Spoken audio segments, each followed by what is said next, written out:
These days, 71-year-old Annie Pearl Avery enjoys a quiet stroll across the Edmund Pettus Bridge in Selma.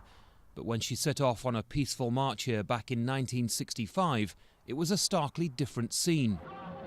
Protesters fighting for the right to vote were met by armed police.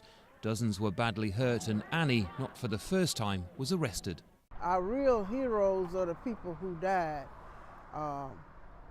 And I could have gotten killed, but I'm just saying I think it was a small contribution that I paid because other people paid more.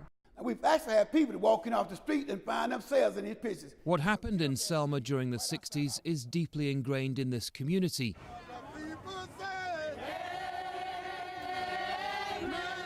Every year, thousands come here to mark protests that led to one of the most important pieces of legislation in US history.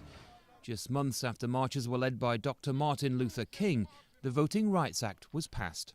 The voting rights movement that happened in Selma was a movement that changed the course of history for this country and for the world.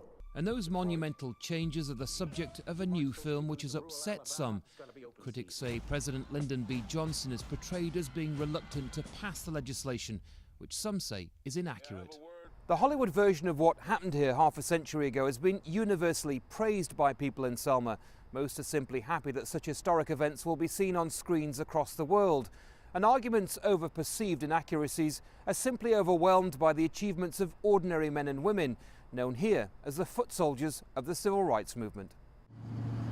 Many of Selma's residents were extras in the film, and for them it's a source of pride. It's going to give us the opportunity to talk about it, to talk about this history and not be ashamed of it. It's kind of amazing to have the movie in Selma. It's about Selma and the 50th anniversary of civil rights.